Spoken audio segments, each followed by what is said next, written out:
Hey, what is up? Beautiful. What are you doing down there? I don't know. I was just noticing down there this whole time. I didn't even realize I was down here.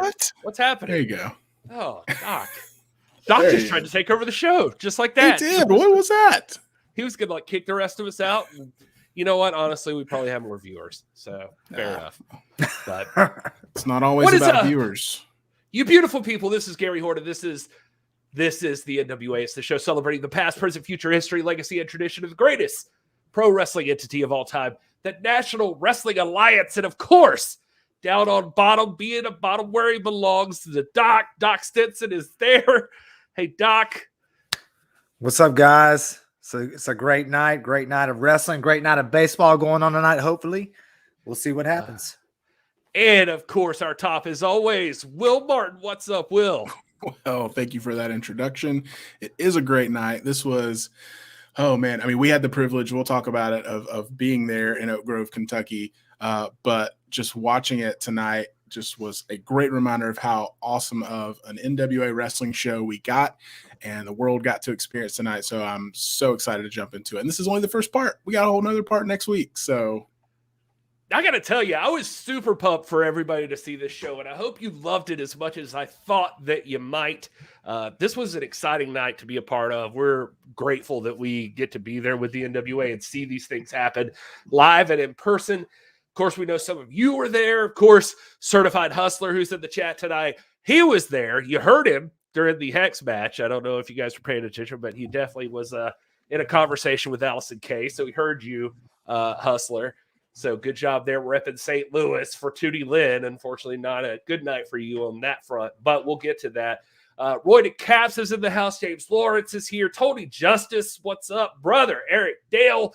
We got Rosville, John Gott, Nani or Noni. I don't even know which is right on there. You'll have to let me know. I think it's Noni McPony, I believe, because you want to keep that makes sense. Like the rhyme. Yeah. Context clues, Gary. Context clues. But maybe it's Nani McPony. Maybe could be Elias. Either way, not. hey, whether not. It's Nani or Noni, we're glad she's here week after week. She's one of the faithful. That is true. Thank you so much for being here, Noni. And Terry McDermott, good to see you, my friend. And who else we got? Front Row's here. Well, it wouldn't be a show without Front Row in the chat. John Gott, you was in the chat with Fight. I already said him, but I wanted to point out he was in the Fight chat with me, helping keep things in order like we do. And Eric Dale, of course. All right. I probably missed somebody. And Noni is the answer to this. KNOW-KNEE. Noni McPony. Or is it Noni McPony? Is it Noni McPony? Noni McPony? Or See, if you're from the South, it's Pony for me. So Pony. Noni McPony. So we lost the rhyme if that's what we were doing. Anyway. And we're losing the audience too. So. Well, all right. Let's keep this thing rolling. Fee's here too. Thank God it's Fee. Hey, Fee, it's good to see you too. Anyway, Noni and Fee, we're both glad you're here. Or we are glad you're both here. We both, being Will and I, are glad you're here. you being here, we are glad. Yes. Are we? I left out Todd. Todd's in the chat. Thanks for being here too, Todd. All right, we can't spend all day just saying your names over and over again. We'll get to that eventually. We got to talk about this show by any means necessary, emanating live or live by tape from Oak Grove, Kentucky, from October 24th originally, but we're seeing it air tonight, and it was an exciting night of action. This is just like Will pointed out, but night one of this huge event for the National Wrestling Alliance. So if you were getting a little bit ready for the NWA to move on to something different from the chase, you got your refreshing look at what that might be like. I got to tell you, there was a lot of things to love. You love it when you're watching the NWA and you see you pointed out while we were watching it, the music hit. You got that entrance music, those cool entrances, the different lighting, the building just looks different. It's fun to see it refresh every once in a while, the NWA in a different venue and a different look. But this is cool. Yep. This is a lot of fun. that was Valor Hall we were coming from, right outside of the confines of Fort Campbell, Kentucky. Fantastic venue, very, very great audience, good audience. And I'm gonna tell you, when By Any Means Necessary kicked off with that capacity crowd, that place looked huge. There's something about a crowd filling up a venue that makes it look large. And same way with the Chase Ballroom. That's a large venue, but when it's loaded with people, it seems like gargantuan. It was amazing how huge the crowd grows a facility. Yeah, I totally agree. Valor Hall was a lot of fun, man. That was a Crimson's home turf, and you can see why. Like he loves that area, and those people come out to have a good time. Certified can vouch for that. Certified broke some news this week. I don't know if you guys saw it, but if not, we're going to talk about that in a little bit. So we got a big World Heavyweight Championship match coming up, fellas. That's happening here pretty soon, and we got a lot to talk about. But we're going to jump in right now and talk about By Any Means Necessary and let you know what happened tonight on NWA Powerrr, the By Any Means Necessary edition.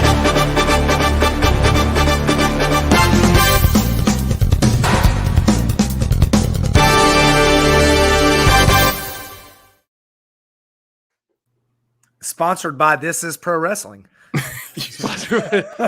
Yeah, I honestly forgot that logo was in there, but that's us. That's us. That's our YouTube channel. By the way, we're all from This Is Pro Wrestling. You can check us out at TIPW Show on all the social medias, youtube.com/This Is Pro Wrestling. That's where we reside.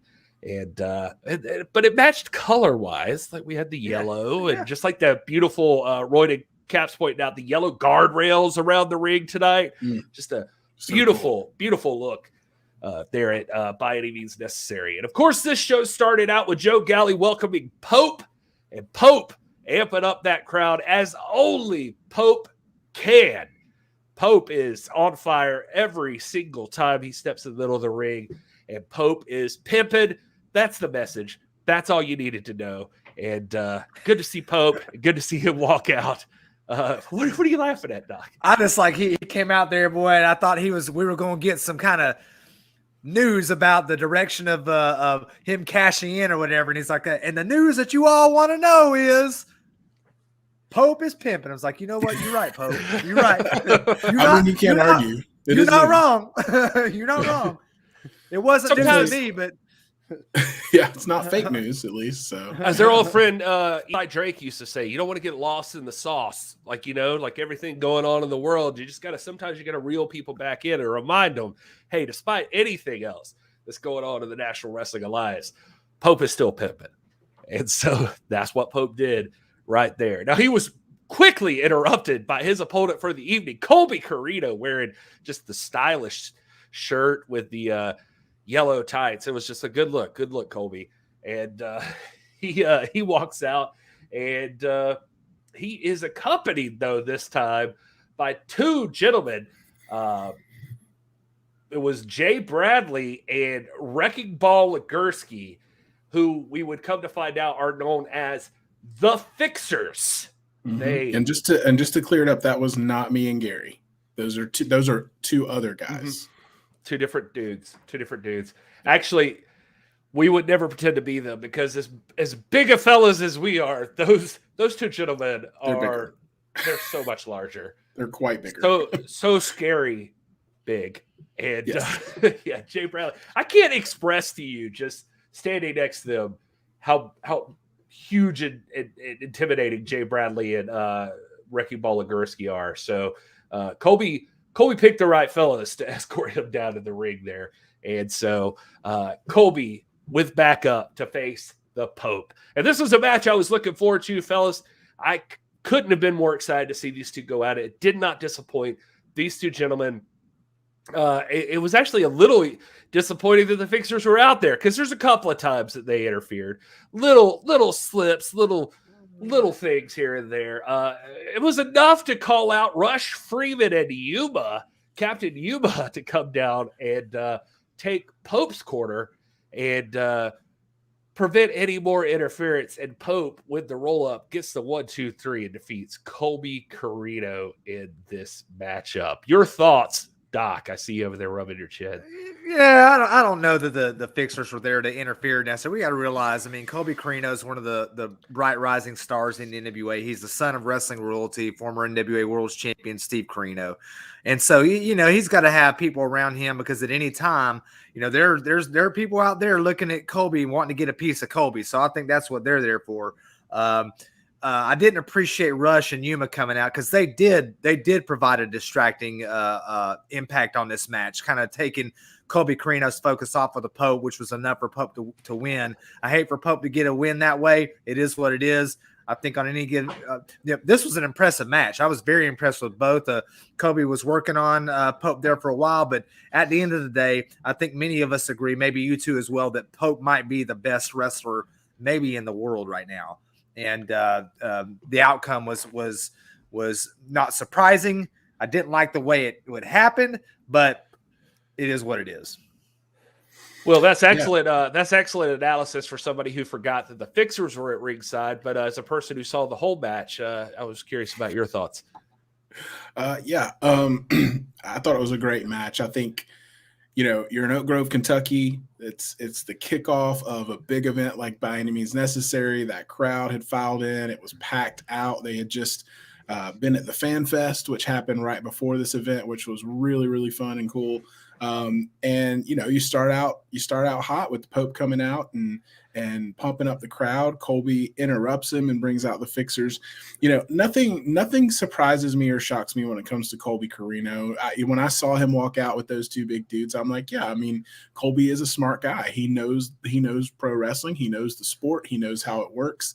And, I'm not going to ascribe any motive to that. I'm not going to say that Colby intended for them to be a factor. I think as the match went on, we clearly saw that they became a little bit of a factor and a little bit of a distraction, and didn't cost the match to go either way. But I think the ill-begotten came out just to kind of restore some order. I don't, if that took Colby off his game, I don't know what to say. But I think at the end of the day, the point that you do have, Rob, is you're going to be hard pressed to find somebody that's going to go toe to toe with the Pope and come out on top.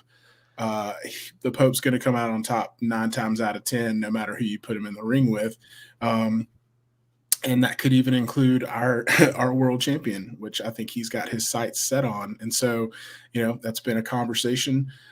So I think, matches like this are the Pope not refreshing himself so much, but maybe expanding his horizons, taking on anyone and everyone who wants to get in the ring with him in preparation for something big like that. And I think Velvet Sky even mentioned it on commentary. Pope will be a champion again in the NWA. It's not a matter of if, it's just when at this point. And I think we saw shades of that in this match with Colby Corino. He wasn't phased. He was never thrown off his game right there to the end when he got the roll-up pin. He seemed focused. He seemed determined and at 100%. So, yeah, my big takeaway from this match, despite all the extracurricular activity, is that Pope is indeed pimping in and out of the ring. Yeah, couldn't agree more, Will. And just want to make 2 quick points here. One is that if you're in the chat right now, just say hello to legendary wrestling promoter Herb Simmons is in the chat. Thank you, Herb, for hanging out with us. SICW promotion started by, if you were here last week, you heard us talk a lot about it. Bruiser Brody, legacy from all the way back to Sam Muchnick, legendary St. Louis promoter. Wrestling at the Chase there. Doc's holding up that book. I got to give me one of those books, definitely. And Herb, we're glad to have you here. Thanks so much for being here. We're grateful to have you, sir. Right. I can highly recommend this. And there's a good section in this book towards the end about Southern Illinois Championship Wrestling. Herb Simmons, legendary promoter, cooperates and works in conjunction with Ed Wheatley. Great project there. Herb Simmons does great work there, and glad you're in the chat, man. It was great to meet you in St. Louis. Yeah, according to Certified, Travis Cook is also in the chat, who is the manager of the great Attila Khan, who we're going to talk a little bit more about coming up after we run down this show. One of the other things we're trying to bring to you saw the awesome graphic there that we had for keeping you in the loop, which is what we're doing right now. Another great part of that is that we're trying to bring you online exclusives from this show, and that's what we can provide here. So we have the opportunity as part of the NWA. Thank you to Mr./President Corgan for allowing us to be there and have access. We get the opportunity to catch some of these guys coming out of the ring, and got a chance to catch up with Colby Corino and ask him how he felt right after this loss to the Pope. You want my thoughts? Man, my thoughts were that I was going to have Jay Bradley and Wrecking Ball Legursky out there to help me, and they didn't do nothing. Man, I spent all this money. You know what? Maybe I just need to increase the pay. Maybe I just need to make them a little bit more hungry.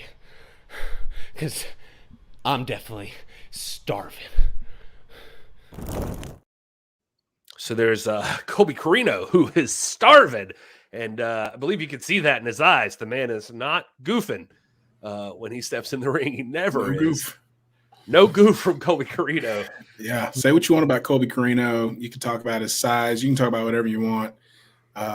That's a dude that knows his way around the sport of wrestling, and he's got the attitude to back it up. So I wouldn't count Colby out in any match. So that's yeah. I mean, half of my favorite matches from the last 6 months in the NWA involved Colby Corino.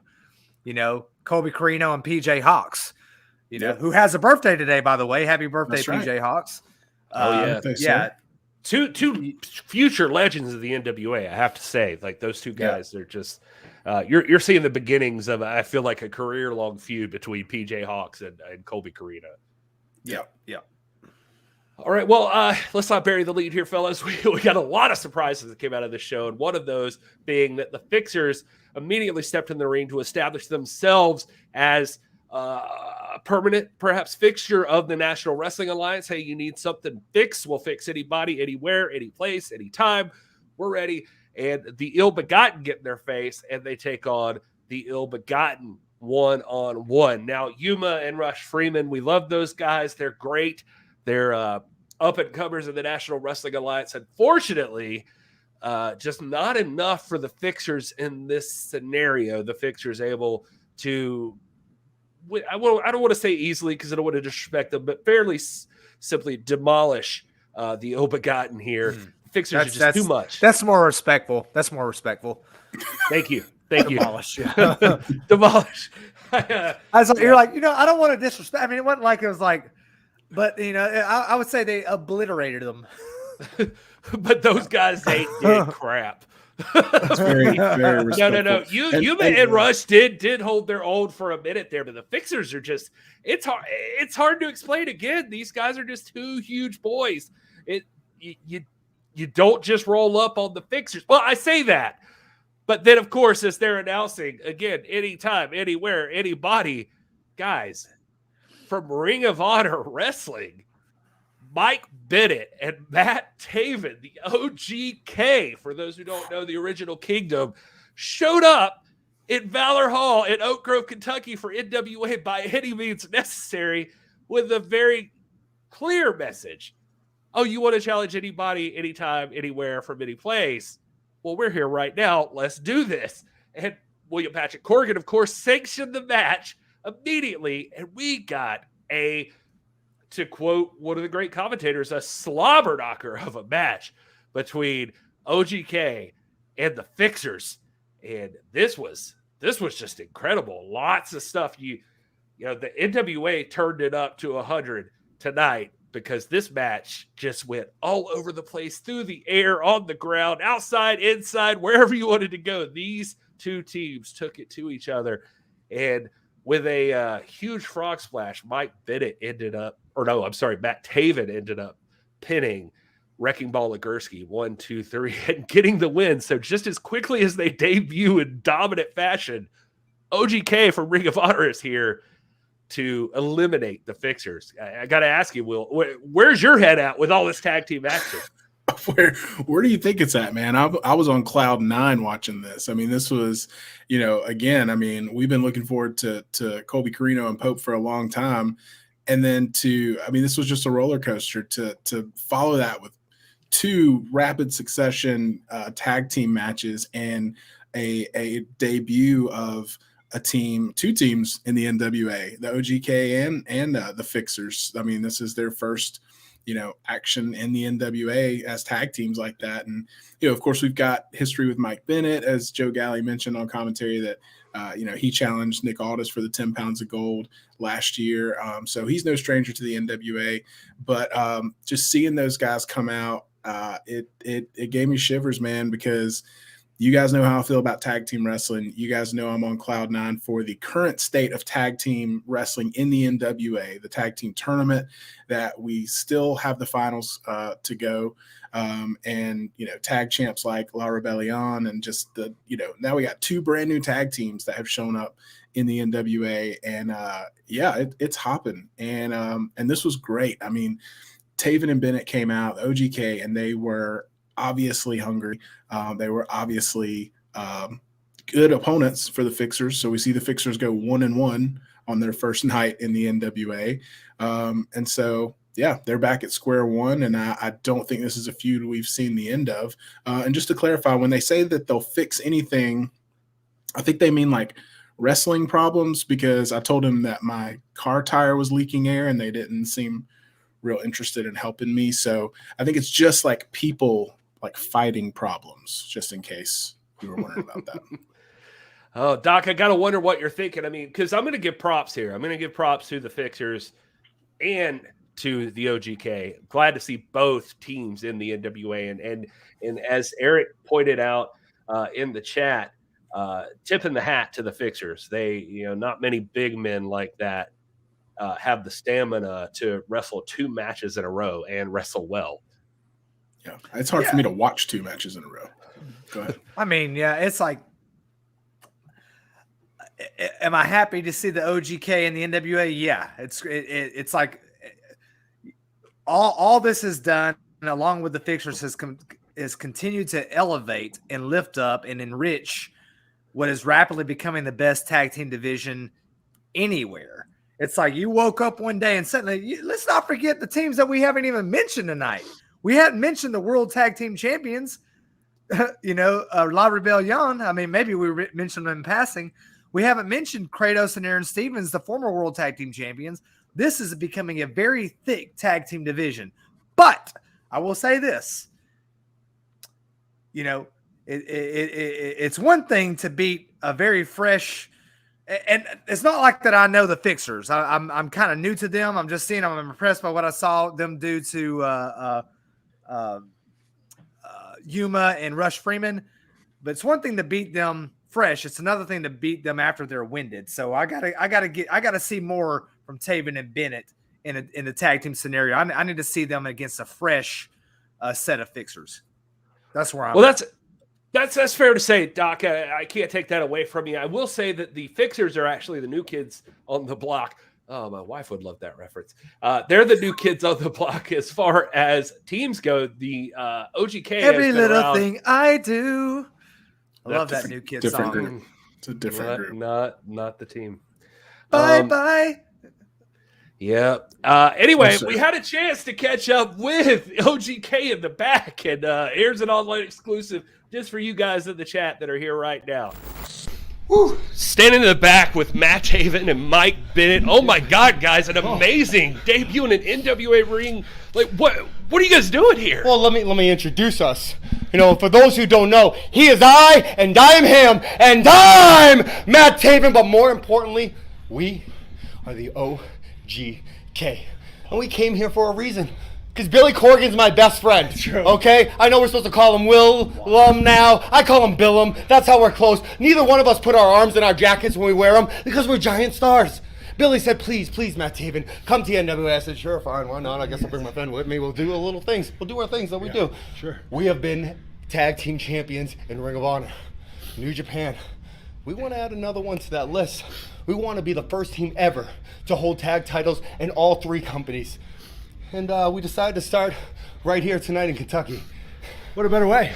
I can't speak on the whole Billy Corgan thing between you two, but what I can speak on, Billiam, I am so incredibly sorry. What I can speak on, though, is the tag team fact. The tag team that has been all around the world. And what really started to piss me off, can I say piss? Is that all right if I piss everywhere? Awesome. I'm going to piss everywhere because what really started to piss me off was all this talk, all these forbidden door talks, which I hate that term. There's no forbidden door because all there is a door that we're going to knock down. I got sick and tired of hearing this tag team is the best and that tag team is the best. And we love this tag team and that tag team. And every single time, you know who they didn't mention? They didn't mention the OGK. Ask your favorite tag team who put them on their map. Ask the Briscoes who put them on the map. Ask the Young Bucks who put them on the map. It was the OGK. So we had to do what we do best. We don't ask for permission. No, we demand our opportunity. So when this arose, when this chance came up, we said, the OGK and the NWA goes together. Let's roll, baby. I haven't seen you this fired up in a long I time. am so fired up. I love it. I'm away from the kids. Let's go, baby. Woo! So those guys are ready to go. It's hard to top that energy, Will. Yeah, no, that's what I love to see, man. Tag team wrestling, that's what it's about. It's about coming together as a team, getting excited about it, and they're right. Screw the forbidden door. We talk about it all the time. The NWA is a meta promotion. It doesn't matter who you're contractually obligated to. You come in, this is where the best in the world compete, and these guys get it. These guys have been around long enough to get it, and they know that if they really, really want to solidify themselves as this dominant tag team all over the world, you can't do that without having NWA championship on your resume. So that's what they're here to do. That pumps me up. Obviously that answers our question. That wasn't a one and done. They didn't just want to show up and wreak havoc and leave. They're here for a purpose. So that's exciting. Doc, they sound like they're here for the tag team titles. That's what they're Well, they said that. I don't know if it answers all the questions though, because Matt Taven starts out by talking about him being best friends with Billum is what he's calling. They're on a first name basis. Billum Corgan. I can't disagree with the message there, Will. I agree with everything that you said in principle, but let's be honest. If he's friends with Billy Corgan and Billy Corgan begged him to come in, then there's an ulterior motive. And so from henceforth, I'm going to refer to them as the OCK. The original Conspiracy Kingdom.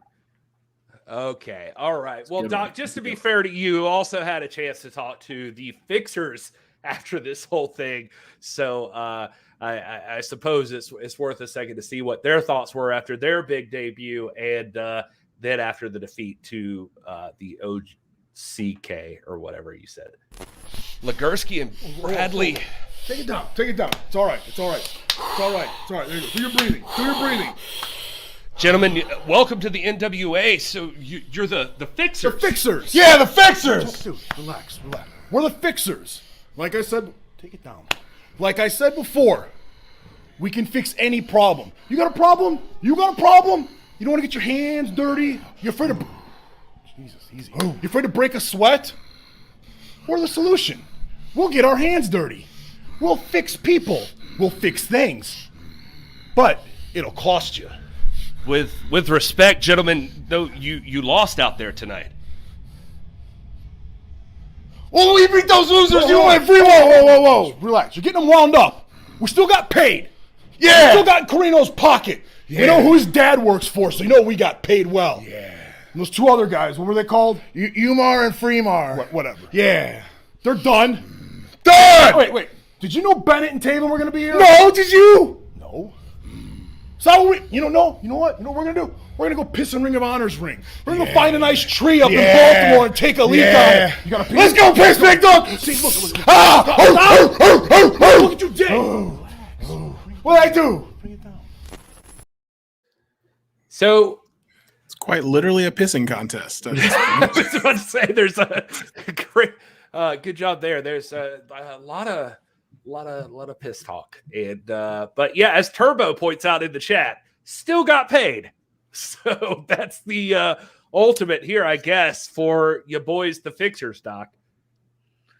I mean, I'm like thinking, heck, man, let's find out what they make because we can go and not fix stuff. I'll not fix something for you for like $100 less than they will. You know? I can beat their price on not fixing. Oh, man. Well, it was good to see both teams in the division, and this is not at all to discount the Fixers because, again, they're very, very large men, and so please believe us, guys. If you're watching, we respect you immensely. So don't come to my house. All right.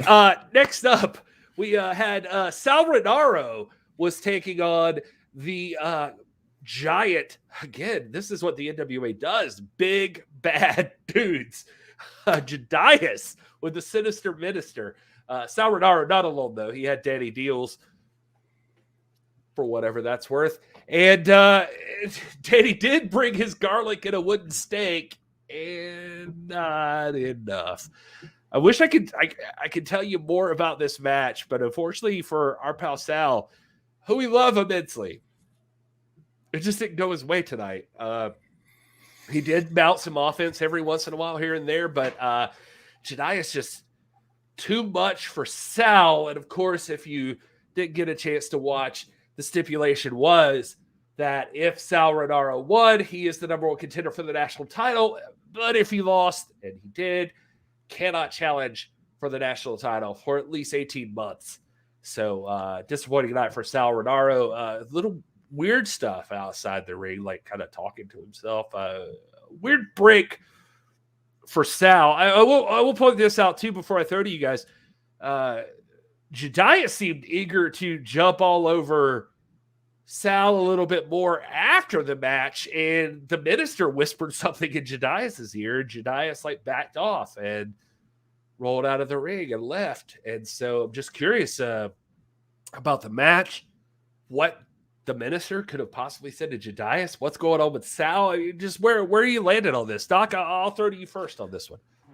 Again, all credit to Sal. Sal, and you heard the Sinister Minister mention that the reason that Sal was granted this match was because he asked for it. He went about it the right way, not the way that James Storm went about it, just presuming to impose himself in the national title picture without being around for a while, doing whatever he's doing.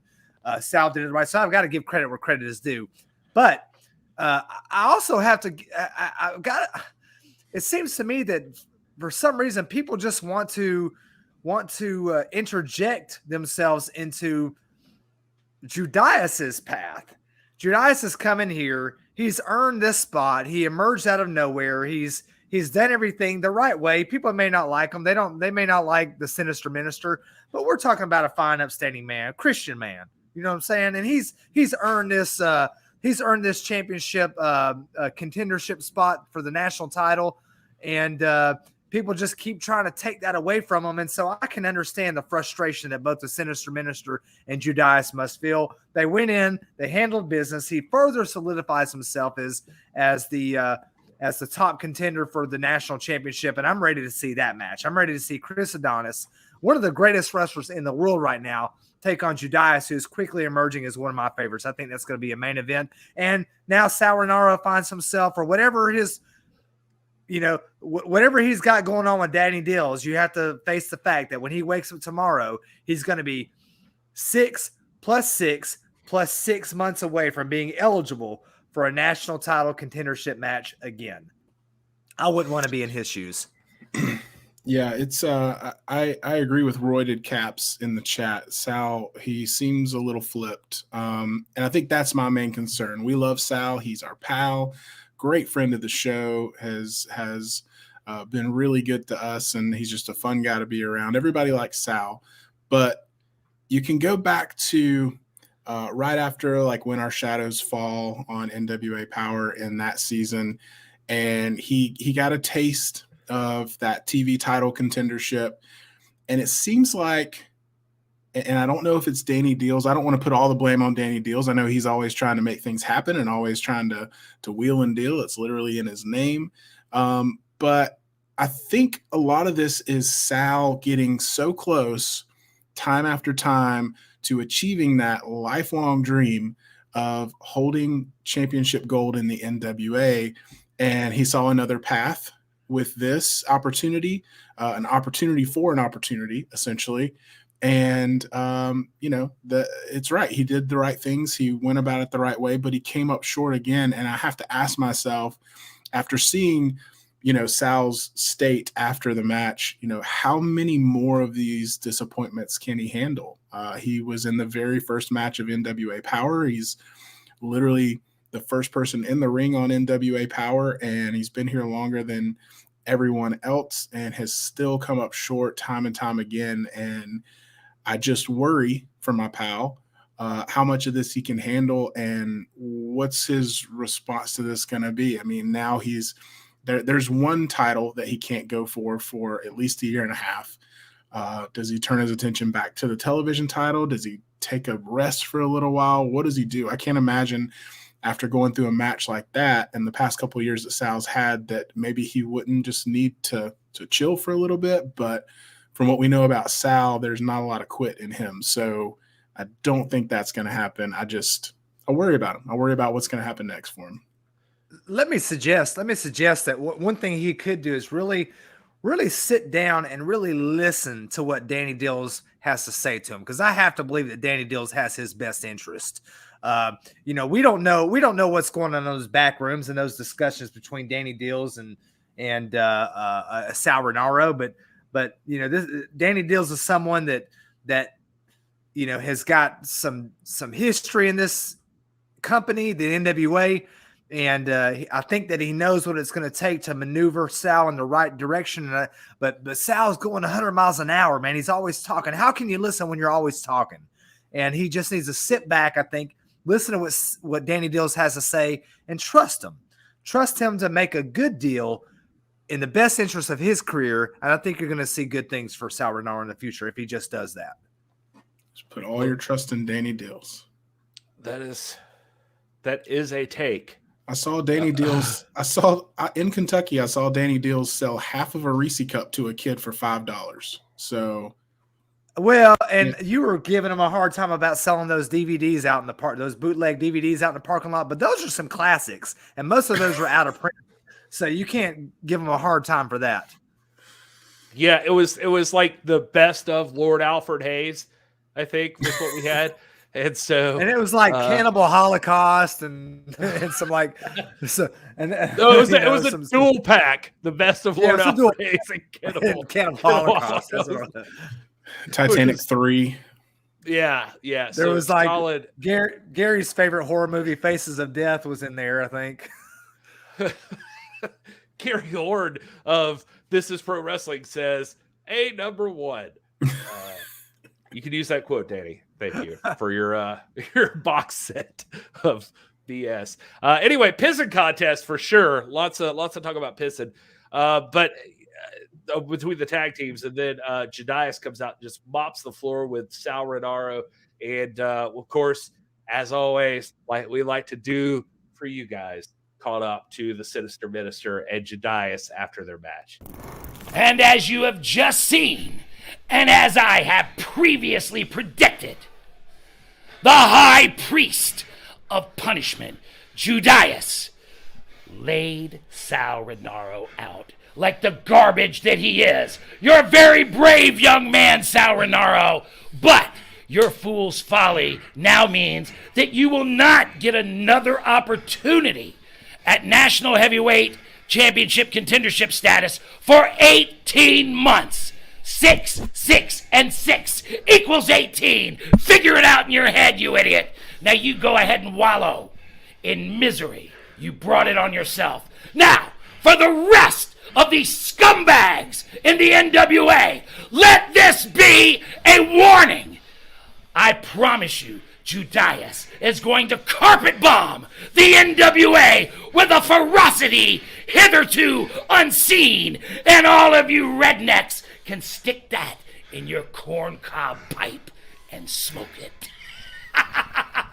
Who's the man? This is not a pretty scenario for anybody in the National Wrestling Alliance, especially for Chris Adonis. This is a big, bad dude, is Jedias. And so I don't envy the national champion right now.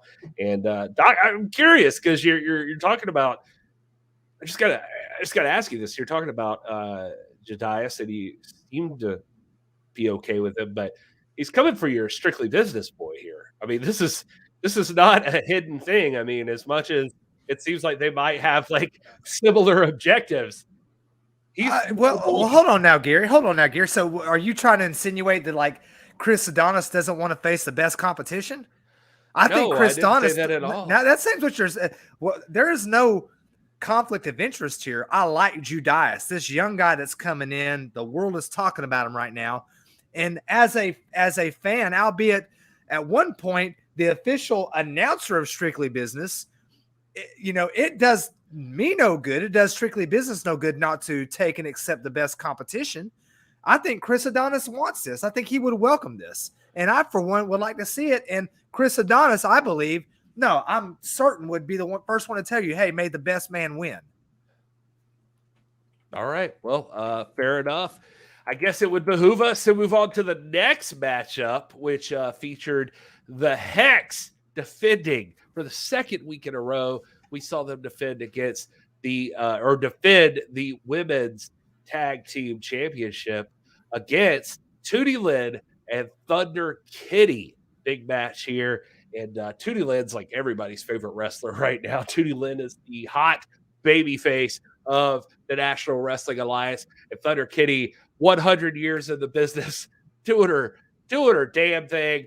Like she is just you can't top that experience, and they go in against the Hex. I guess it's worth pointing out the certified hustler was in the arena here because repping St. Louis talking about Tootie Lynn and Allison Kay saying, sorry, you're going to be very disappointed tonight.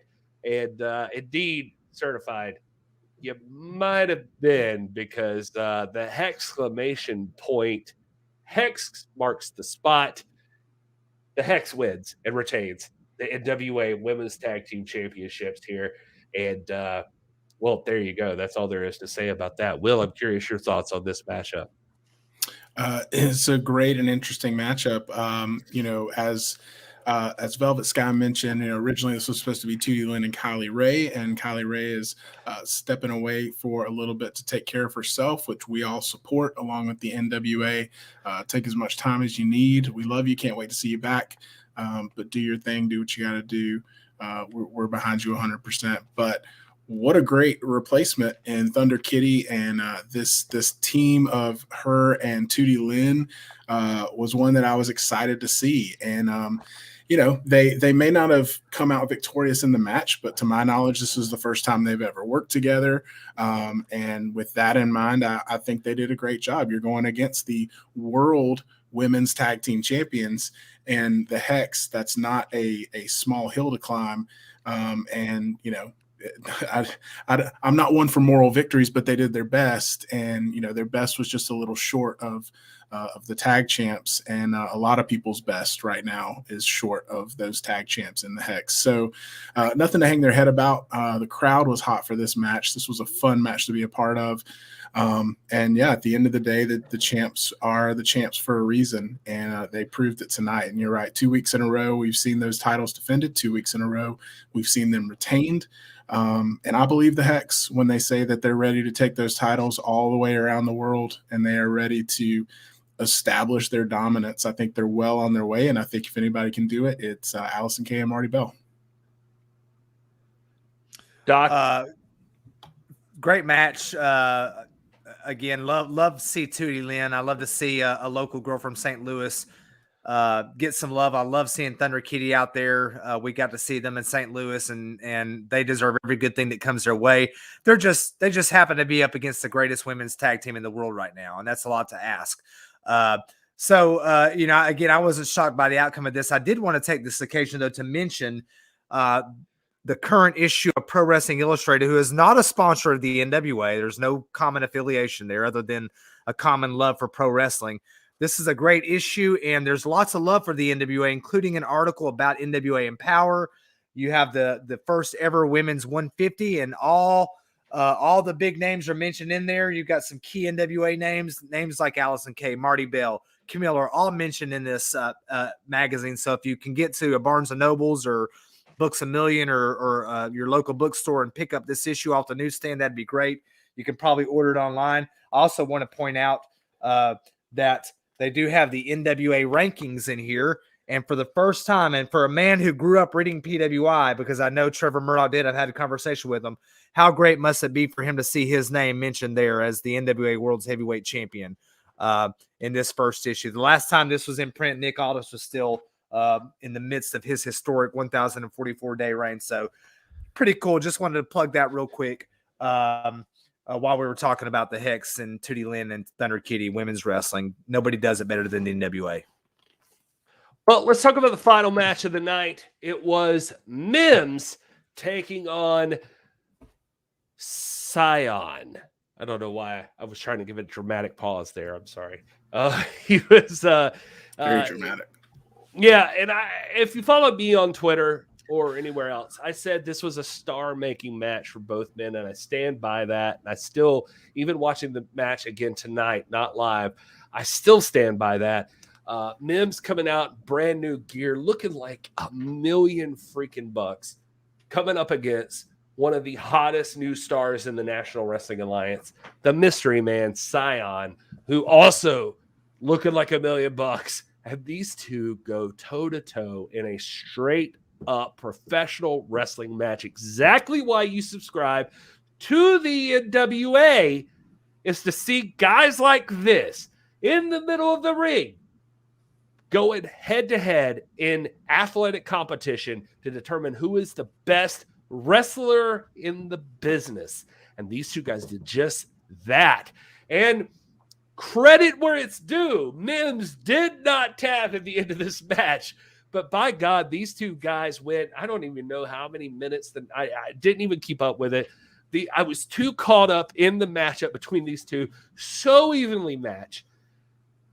But Cyon able to lock in that hold on Mims at the very end of the matchup. Mims can't reach the rope, tries his damnedest to reach those ropes, and Cyon kicking his arms away until Mims just passes out in the middle of the ring, and the win goes to Cyon. Guys, this is exactly what I signed up for the NWA for. Like this kind of wrestling match. These two guys took it to each other like nobody else. Mims and Cyon are two superstars in this business. Doc, you're the historian. Am I crazy? Are these two guys not two of the best in the business right now, or like on their way to being that? No, you're right. This was a great match. I was shocked at how intense this match was. And you guys, if you've ever seen Big Strong Mims in person, tell me if I'm wrong. This guy might be the strongest man in the NWA. He's big, he's powerful. And although we all know I don't like Cyon, I don't like him, but I have to respect what he did in this match where Mims was just unable to continue. And the aesthetics of the match were great. The look was great. I was getting really strong. This may sound strange, but I was getting strong like Dr. X, El Santos, Mass Superstar vibes from Cyon tonight like I've never before. And this was a great match, very worthy of a main event match. I think we were there. We didn't realize this was going to be a main event, but it turned out to be one, and it certainly delivered. Props to both of them. I think we literally turned to each other. I think I was beside Gary, literally turned, and I said, that's a main event. And we had no clue that it was going to actually be a main event of NWA Powerrr. But, I mean, that's how it felt in the moment, even where it was placed on the card. And, yeah, I mean, this was one of those matches. I mean, all three of us, I mean, the reason that we're NWA fans is because we have this attachment to professional wrestling, not just professional wrestling in 2021, but professional wrestling all throughout history. And, you know, there's a common thread that ties wrestling together all through history, and it is just authentic, physical combat competition. And that is what this match was. At its core, it was two guys that, to my knowledge, I mean, I don't know if they got anything going on, you know, backstage, but they don't really have a grudge. These are just two competitors that the match was booked, and they said, okay, I'm going to go out there and treat this guy like he's my worst enemy for 30 minutes or however long, you know, and that's pro wrestling in a nutshell. That's what it's all about. You're right, Gary. It's two guys trying to show the world that they're the best at what they do. That's a wrestling match in a nutshell.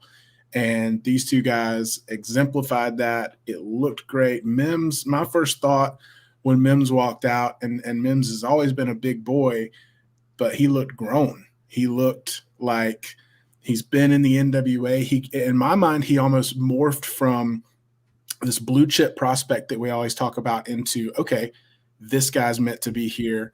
He's been here long enough. I'm not going to use the term veteran at this point, but he's established. He is a part of the fabric of the National Wrestling Alliance. And it was like literally him walking into himself being a part of something great like the NWA. And he carried himself that way. He competed in this match that way. These were two very well matched opponents, both of them trying to make a statement. And at the end of the day, Cyon, I think with Austin Idol looking on, he was obviously preoccupied trying to send a message through Austin Idol to Tyrus, who he's going to face at Hard Times 2 for that television title. And he just had a little more gusto. And you're right, he didn't make Mims tap out, but he made him pass out, which is just as valid. And so he came out on top. But man, I cannot say enough about this match. It was incredible. Well, these two guys are walking into this match with, like, I think as I'm looking at this thing, Terry McDermott in the chat saying Cyon on Mims is a match of the year kind of match. Like Eric says, Mims started on the ground floor. He's working his way to the corner office. These two guys, I think, like, Mims has been there from the start. So we don't want to, like, anytime I talk about Mims as a rookie, I don't want to discredit him in any way. But I'm just saying, like, Mims is a name that's starting to become more and more known. And I feel like for whatever reason, him and Cyon find themselves along a similar path. And the same that we talk about PJ Hawks and Colby Corino, I feel like Mims and Cyon find themselves like on a similar path as well. They're on their way, like trying to make themselves main event status. They're trying to prove themselves as title contenders. This is a grudge that could last a lifetime. It really, really could. And but Cyon right now, I'll give him this, is the determination built into this man to win a title. And especially now, given the extra fuel that he's had from his dealings with Tyrus, he is certainly fired up. Doc, we had a chance to, like, you were with me. We just happened to catch Cyon coming out of the curtain on this one. And we'll show these folks here exactly what we ran into. Oh, Cyon, if I could have I'm going to keep this sweet. I'm going to keep this real short and sweet. December 4th, I want you to keep acting the way you are, Tyrus. I want you to think that you're going to run through me. I want you and Austin Idol to think that this is going to be the easiest night of your life. What you just saw out there was a vulgar display of power. I'm ready for everything. I'm ready to take the beating of my life. I'm ready to lose because that's what everyone thinks. They're cheering for Mims right now.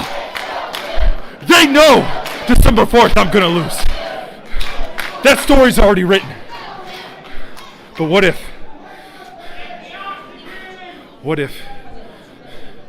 that doesn't happen?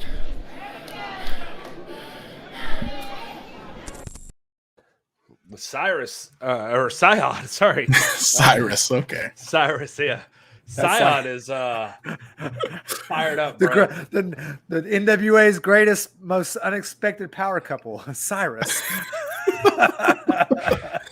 I'm going to tell you why. You joke around, and we talked about being around some, like, big boys. Like, we talked about the Fixers. We talked about, like, we've been up next to Tyrus. Like, you've seen me interview Tyrus in that intimidating situation. There's a different level of something going on with somebody with Cyon's eyes look into your eyes. Like, I'm just saying. I mean, the fact that I haven't peed my pants in the backstage of the NWA yet is a credit to me, and I'll take it because more pee talk. Yeah, but I'm just saying, Cyon, there is no intensity like Cyon when he walks in there. That man is dedicated and designed to destroy. He is ready for an NWA championship. Eddie, right now, he could have gone straight for the world title, but he's even included his grudge. He's infused that into the situation. He's going for Tyrus. He's going for the biggest and baddest dude he could take on right this second. He's going for Tyrus on December the 4th at Hard Times 2. That's the match. That's the only match we know of so far because he's so far in advance. It's like, I want this so bad. I am telling you months in advance. I'm coming for your ass, Tyrus. I'm going to take you down, and I'm taking that TV title. That is a bold claim, guys. I don't care who you think you are. That is a badass move to make. He's been thinking about this. He's a strategic thinker. You can see it in the ring. You can hear it in the words he says. Cyon is not a guy who takes life as it happens. He's a guy who plans it out far in advance, and he's got a plan. You can go look back to even him. We forget that he was kind of partnered with Austin Idol and Tyrus and that whole crew for a while. That was probably part of his whole plan, if you think about it. I mean, this is a guy that, you can hear it when he speaks. I mean, he is very deliberate. He is not reactionary. He's got a goal and he goes after it. And there's something dangerous about that. There's something you got to watch out for when it comes to that. Did you notice in the little video package before this match how Tyrus mentioned that there's something familiar about Cyon? I don't know if I don't want to read too much into that for sure, but and he made the comment that Cyon certainly seems to know him. So I don't know. Is there a path or a pass between these two, between Cyrus? Cyrus. Where's the Cyrus name coming from? From you. Yeah, I did that. All right. Well, guys, there's all right. So that was By Any Means Necessary. Cyon doesn't tap out, submits Mims or like knocks KO, I guess is the way you would go with that. Over Mims, Cyon moving on to December 4th against Tyrus, and that's going to be a big match. That's our TV title match. Now, let's talk about Hard Times 2 for a second. We don't know everything that's going to happen. A bunch of stuff's going to happen on part 2 of By Any Means Necessary. If you're not already subscribed on Fight TV to the National Wrestling Alliance, you're not going to want to miss part 2, where you're going to see matches like Tom Latimer and Chris Adonis versus Nick Aldis and the world's heavyweight champion Trevor Murdoch going head to head. This is going to be a huge match, a cage match. Crimson and Jack Stain, and I promise you, there will be blood. These two men are going to go head to head, and that is a blood feud if there ever was one. There's going to be plenty more to talk about. Tim Storm's going to be in action. There's just a lot happening next week on NWA. That said, let's jump in and let's talk about a little bit something else. Right now, Trevor Murdoch is the NWA World's Heavyweight Champion. We would love to see him jump into Hard Times 2 and defend that World's Heavyweight Championship. We thought that would be the first ever title defense from Trevor Murdoch. December 4th, Hard Times 2. That would probably be when we'd finally see him defend the title. Who's he got? I don't know. He's got Colby Corino. He's got Pope. He's got Jax Dade. He's got plenty of options. Plenty of people. You might have Danny Dills. Danny Dills might work a deal for Sal Renaro. You never know. Yeah. Well, I'll tell you who did work a deal, Doc. Legendary promoter Herb Simmons has worked a deal. Broken by Certified Hustler this past week on Twitter. If you guys aren't following Certified Hustler, you got to get in on that, because the guy broke the news that somebody else has stepped up, challenged Trevor Murdoch, and Trevor Murdoch has accepted to defend the NWA World's Heavyweight Championship at SICW on December the 1st. Trevor Murdoch will defend the NWA World's Heavyweight Championship against Attila Khan. Attila Khan. Now, I know that some of you are doubting me. This is a badass name, but you're like, I'm not sure if I know who Attila Khan is. Well, we can help you out with that a little bit. Attila Khan is nobody to scoff at.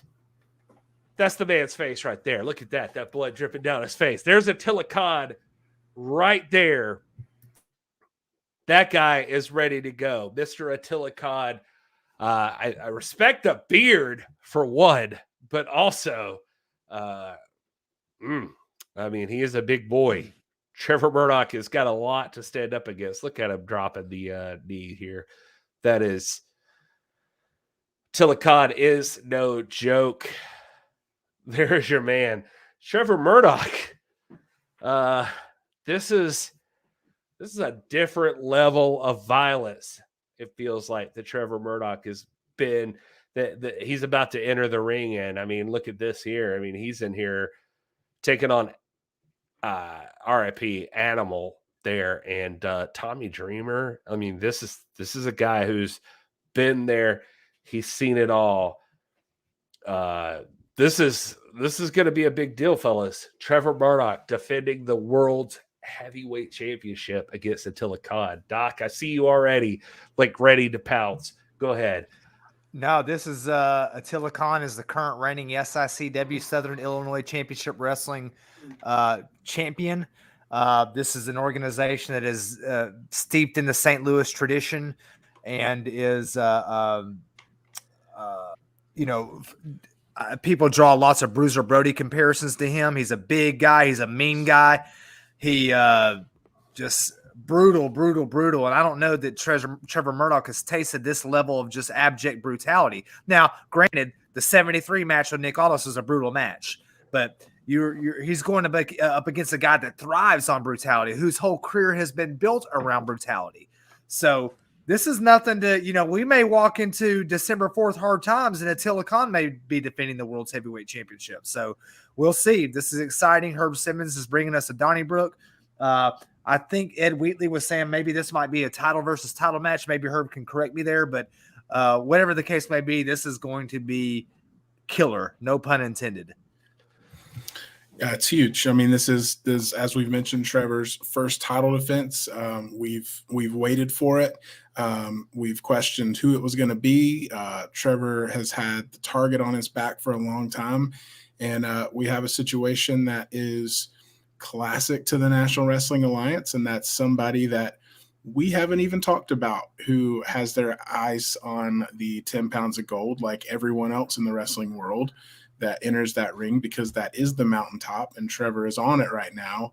And like a true champ, Trevor's not going to back down. So he's going to be one of two things. He's either going to be rolling into hard times too with his second title defense, or he's not going to be rolling in at all after facing Attila. So yeah, it's huge. It's a big deal. And it's a cool story to break this week in the midst of By Any Means Necessary and everything that we're going to see and everything going on. And just like always, it's always interesting in the NWA, and you never know what's going to happen. So this is just another example of that. Super exciting. It's exciting because Attila Khan, as my research has shown, is also a trainee of Harley Race. So this is also, the Nick Aldis feud was built around that particular historical event. But Attila Khan, might be feeling left in the dark here, that he was not given that same credit. Hey, I'm just as badass. I'm just as bloody. I'm just as much of a monster as anybody that Harley Race ever trained. And I'm ready to come for the National Wrestling Alliance World's Heavyweight Championship. And so here he is. I mean, Herb Simmons, guys, if you're not in the chat already, I mean, just bless everybody in the chat. Bless everybody who's watching who's not in the chat. But if you're in the chat right now, you'll see that legendary promoter Herb Simmons is in the chat right now, saying he is honored that President William Corgan has allowed the SICW the opportunity to allow NWA champion Trevor Murdoch to defend the most prestigious title ever against Attila Khan in St. Louis. This is a big deal. This is the biggest match since the Nick Aldis and Trevor Murdoch match. So this is a big deal. And let's not forget, for those of you who don't know, Attila Khan got here just recently at Spooktacular at Halloween by defeating the legendary, who nobody would argue is the toughest man in professional wrestling, Haku. Attila Khan defeated Haku to get to this point and Attila Khan is here. Trevor Murdoch might be walking in, think he's in it for a normal wrestling match, and that's simply not the case. Attila Khan is a vicious opponent. This is nothing to scoff at. These two men are going to battle, and this is on December 1st, SICW. You got to stay tuned with us for more details, and follow Herb Simmons, follow Certified Hustler there for more and more details on that. This is a big deal, guys. Like Doc said, we could be rolling into December 4th, hard times too, with our brand new World's Heavyweight Champion, Attila Khan. And a lot of you might not know who he is right now, but I guarantee you after December 1st, you're gonna know who Attila Khan is. This is huge. And then Tony Cook, who I believe is Attila Khan's manager, he's in here saying they say Trevor's not going to back down. I hope he doesn't. But has anybody heard Trevor say anything publicly about this challenge or Attila Khan? The silence from the champion is deafening. So this is an interesting situation. I don't know. I'm getting goosebumps just thinking about this matchup at SICW. No, you're right. I mean, it's going to be, one of the noteworthy matches of the year, coming in just a few weeks shy of January the 1st. Could it potentially be match of the year for the year 2021? I don't know. Possibly. Yeah, Herb Simmons pointing out Attila beat Tommy Dreamer last year. Travis Cook. I don't know what I said. Sorry if I messed that up, Mr. Cook. I apologize. Get used to it, Mr. Cook. Gary does that quite a bit. I'm doing my best here. We're Certified only sends me like brief, like he just sends me like little notes here and there that I follow along with, and blame Certified. Anyway, St. Louis. You gonna throw Certified under the bus like that? Come on, Gary. Come on, don't do that to our boy. All right. Listen, I won't Gary, throw Certified under the bus. Gary just continues to get heat in St. Louis, man. He cannot. I can't win in St. Louis. Gary will throw somebody under the bus, man. Gary will throw somebody under the bus like that. We were down there in St. Louis, and the box of masks, the mask, we had to be masked up there in the chase, and the box of masks went missing there. And Gary was like, "No, Tyreek, the ultimate pusher, Tyreek had him." What? He was quick to throw him under the bus, man. Whatever. Anyway. Travis Cook saying we'll be familiar with that name soon enough. So great. I believe him. It's gonna be, here's the other thing though, for those of you in the area who aren't already planning on being there, if you haven't, Dodie Cusamonto, I know, has been talking about this in the Discords and everywhere. Dodie, we are so stoked to have you around. Dodie, you're a great part of the Discord community. Thank you so much for being a part of that. Dodie is a Herb Simmons loyalist. I don't even know if Herb Simmons knows who you are, but Dodie, you have been like just so pumped about the idea of the NWA and Herb Simmons working together. And so here you go. This is happening. And But I guess what I was going to say is that, I mean, this is a big deal. Dodie was touting the fact that Gerald Briscoe was supposed to be in attendance for this event. Bob Orton Sr. is supposed to be in attendance for this event. I mean, this is a big deal, guys. Like you're missing out. SICW is where it's at. They are bringing in the National Wrestling Alliance, the 10 pounds of gold. I dropped, well, I don't know if you saw on Twitter. I think even the NWA dropped it. Like Rod Killings, do you see his latest music video that dropped? The big music video features the WWE title, the U.S. title, the Intercontinental title, all right next to, in a framed big thing, the 10 pounds of gold is right there in his latest music video that just dropped. It's phenomenal. That 10 pounds of gold is making headway. It's coming back, iconic, baby. Man. It's iconic. Yeah, this is a big deal. And Attila Khan, whew, scary man. I got to be honest with you. We got a lot of backstage interviews after this event at Valor Hall, and I don't know that I'm going to feel so confident to walk up to a guy like Attila Khan. I feel like I could walk up to Trevor Murdoch, but I don't know if I can walk up to Attila Khan and ask him for his opinion on some things. We may be forced into it, fellas. That's the real deal. Yeah, that'll be one of those moments where Gary suddenly has to go to the bathroom, and Rob and I are left holding the mic. That'll be fun. That's where he brings Certified Hustler in. Hey, Certified, you take it over here. That's where we bring in a pro. That's it. Hey man, Certified's got my heart because he went sleeveless at that thing, and I love going sleeveless. We were at Valor Hall, but sleeveless and a cowboy hat. Yeah, I'm not donned the cowboy hat, but that's another side of it. Certified saying Miranda Gordy's going to be there too, part of the Free Babes. So this is a big deal, guys. December 1st, SICW. You got to stay tuned for more and more details. They're going to be online. We're going to try to make sure that those are out there. I don't know what else to tell you. I mean, this is a big World's Heavyweight Championship match. This is officially the first heavyweight title defense from Trevor Murdoch. It's going to take place on December 1st against Attila Khan. And this is, it's going to be rough. So we'll see what if Trevor Murdoch's as tough as he says he is. I should have worn my Trevor Murdoch shirt. Everybody's a tough guy until they meet one. Sounds like they're running head to head into each other here. Tough guys.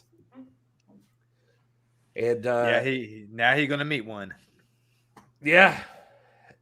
And Travis Scott says he can control him usually. So we'll see. We'll see. All right. We want to throw it to the chat. What do you guys want to talk about real quick? We got just a little bit of time left. And so we're gonna throw up this. If you don't follow us already on social media, we'd love to have you follow us at TIPW Show. We're planning something eventually, and you can follow us eventually on there, or you can follow us now. Yeah, go ahead, just go ahead and follow us. Don't wait. Go ahead and follow us. We'll be coming back soon. Guys, if we haven't already, now's the time to pitch the NWA, the Pro Wrestling Tees store. ProWrestlingTees.com/NWA. You can get this awesome Camille Brickhouse shirt. Look at that thing. That sounds like, I love it. Trevor Murdoch shirt's available on Collar and Elbow right now. That's the one I was just talking about. Everybody's a tough guy until they meet one. So you guys got to check that out. And there's a lot of new shirts that just dropped on the PWT store. So go in there, check on that, and see what you guys think. We'd love to have you guys. Anyway, we'll be here next week for the second part of By Any Means Necessary. Guys, I'm trying to think of if I'm missing anything. Here, we'll do this real quick. Look at this thing we made a long time ago that I'm going to use now, because Will and I were talking, and we're like, we should have more segments. So here you go.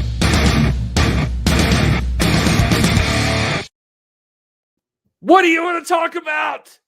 This is a throwback.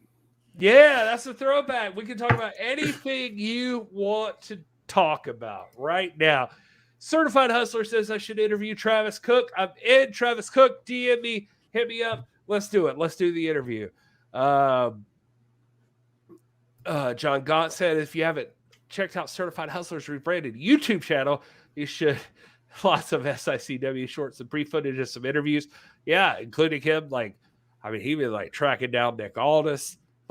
He's certified wild. Certified. Here's where I was disappointed though. Certified. You took us out. You were out there that in your hotel parking lot, and you were supposed to take us to a restaurant and do the video in the restaurant. That one never showed up, man. we were waiting for it to drop. We're like, man, I got to see this Joker in Waffle House. and never showed up.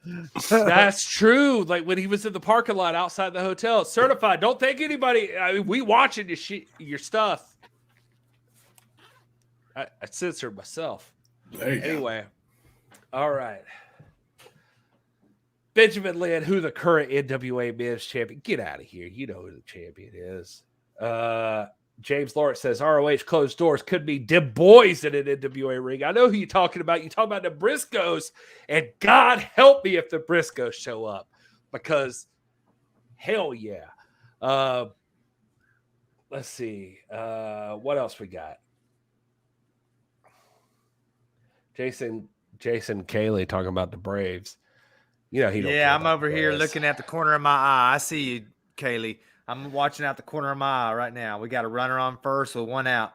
I really need Ozzy Arby's to go ahead and take the second base and take the double play out of the equation. But anyway, that's good. Proceed, Gary. Proceed. No, it's okay. I got Doty up in the chat right now helping out everything, saying to Benjamin here, who was, I don't even know who that is, like if they serious, but world champion Trevor Murdoch, national champion Chris Adonis, TV champion Tyrus, tag team champions La Rebellion, Mecha Wolf and Beastia 666. There you go. They have a new shirt on Pro Wrestling Tees as well on the NWA store. Your Burke holder is Camille, and your women's tag team champions are the Hex. Look at that, Doc coming in. I mean, the guy did ask about the men's champion, so I'll give Doty credit for that. But yeah, let's not forget our ladies, because our ladies are the best of the. Our ladies. He was using the universal he, mankind. All right. Let's see. Terry says, "Bring Jordan Clearwater to the show." What show, Terry? Like, are you talking about the GPB for December 4th? Jordan Clearwater. I bet he's there. Talking about this show? This show right now? You want Jordan Clearwater on here? What do you want, Terry? You want Jordan Clearwater on here? We'll get some JC on here. We'll do it. Let me text him. 110%, 137%. We'll get Jordan Clearwater on this show. I promise you. Jordan Clearwater's a boy. 142.5%. Jordan Clearwater will show up. Oh, is it going? Is it going? Oh, gosh. All right, you need to come on down. Sorry, I thought y'all entered the part of the show that gets loose. Now we lose. Will, take off your shirt. I can't. Let's do this. I'm not allowed legally. Yeah. Jason Kaylee's interview with Damian Wayne. If y'all ain't following the Alliance blog, it's the those guys. Jason Kaylee been following National Wrestling Alliance for as long as anybody in the business right now. Jason Kaylee, the man. We love that guy. Noni McPony. Shout out for Doc Suave look tonight. Pearls are always an elegant choice. There it is. All right. That's too much, Noni. No more love for Doc. This is one per night. SICW. That's certified, says bro ain't Waffle House. Yeah, okay. Well, no proof. We didn't see it. Y'all caught me on a good night, bro. I got whiskey. I'm whiskey here. God, I know, man. This is familiar territory, just not on this show. Y'all got me on a good night. Let's do this. Eric says Jordan Clearwater might be a good interview. Yeah, 110%. 112%. I'll give him that. Let's see. Kaylee's out. Roided Caps wants us on Fox News with Tyrus. We'll see what we can do. We'll see if he can get us on there. We'll make some calls. Let's do it. We'll make some calls. I will say this. Tyrus has been. I will say this. Roided Caps. Tyrus has been anxious to jump on the post show. So all love to Tyrus. He has been nothing but supportive of what we're doing and this post show. And he's like, whenever you're ready, bring me on. So, when y'all ready for Tyrus? Tyrus will jump on. Well, sure as we get closer to Hard Times 2, that match will become a focal point, and we'll need to hear his side of the story. Herb Simmons says, thanks, guys. Come be my guest on December 1st. You know what the hard part about that, Herb, is Doc and I literally were talking about this today, Herb, is that it's like right before the tapings at GPB on December. Like the tapings at GPB go, can I say this out loud? I don't know. I've been drinking whiskey. So they go from like December 3rd through like 4th, 5th, 6th. I don't know, something like that. Anyway, so we'll be there. So that's the tough part. We got to go from Doc's like right outside of Chattanooga. I'm right outside of Greenville with Will. And then we got to go up to St. Louis. And then we come right back down. And this ain't our full-time job. As weird as it is. That's the tough part. It's getting the time off to go do these things. God help me. I would love to be there. I want to see Trevor versus Attila Khan. I want to interview Attila Khan face to face. I want to do it, even if he kills me. And I'm pretty sure he will. That's the life I lead. Oh man. And then I respect his beard, which is not unlike mine. I am almost as manly as Attila Khan. This is what whiskey does to you, guys. Delusions of grandeur, man. You're right. I'm like, well, he could probably cut me or something. I don't know. He gonna cut you. He gonna cut you. He'll cut you. Travis Scott says, perhaps this will give you the motivation you need for December 1st. There's a Fuddruckers right across the street from the building. And who doesn't like Fuddruckers? Dude. Oh, dude, I'm in now. Change my plan. That's where you get the burgers. Eric Dale says, Gary, I would love to knock back a couple of shots with you sometime. You say win, brother. Let's go. Yeah. Rob will buy him. We'll do it. This is not officially sponsored by the NWA, but here's the Evan Williams bottle. Will's already. Here we go again. We're good off. Just enjoying my ice cold water. Yeah. Bet that's water. Will just drink vodka. Every time I see him, like I've never seen him drink anything but vodka. That's all Will drinks. It's weird. Well, Will, his wife's from that area, so like they all drink vodka. From what area? From, whatever that red area is. The near abroad, yeah, from the Ukraine, I believe, right? The Ukraine. Yep. Yeah. Will's wife is Ukrainian. They all drink vodka, and that's all Will knows. So, you get it. Good one. He's not denying it. I don't know that much. All right, I guess we got to wrap this show up. We've been rambling so long. Legitimately, all jokes aside, all kidding aside, Herb Simmons has been here. Travis Cook, thank you so much for being here. Certified Hustler, thank you for being here. We are grateful for every single person that shows up in this chat, and we are especially grateful for SICW. Thank you guys for being here. This is a big deal for us too. We're excited. We're excited to see Trevor Murdoch versus Attila Khan. We'll continue to promote it all the way up into December 1st. I promise you, we're excited about this match. Trevor's excited about this match. It's going to be a big deal. And next week is By Any Means Necessary Part 2. That's going to be a big deal. Tim Storm's going to be in action. You're going to see Trevor Murdoch, the NWA World's Heavyweight Champion, teaming up with Nick Aldis to take on Tom Latimer and Chris Adonis. That's already the main event, right? But it's not the main event because Crimson and Jack State are going to be in a steel cage match because those two guys have been feuding. I feel like part 1 They gave you everything you needed for a solid, like, just fantastic wrestling show.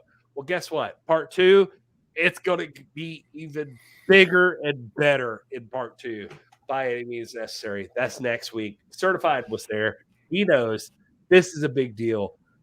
It's only going to get better for him. Here, Herb, God bless you, man. Thanks for hanging out with us. We're grateful for your contributions to the wrestling business. Legitimately, thank you so much for being a part of this. I want that book Rob's got. I'm jealous.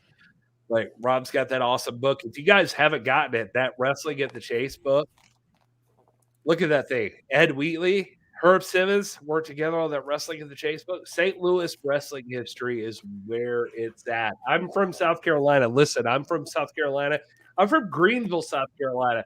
Plenty of stuff happened in Greenville, South Carolina, including the reunion of the Four Horsemen. So we got stuff in South Carolina, but St. Louis wrestling, hard to beat. That's where it's at. You guys got to tune in. Doty, thank you so much for being here. No Knee McPony, thank you. From now on, you're just going to say it very slowly like that. It's going to get It's really the only way I annoying. can do it. John Gaunt, thank you for being here. She appreciates it because I'm getting it right. Okay. All right. That's the important part. Anyway, thanks to everybody for being here. And I guess until next time,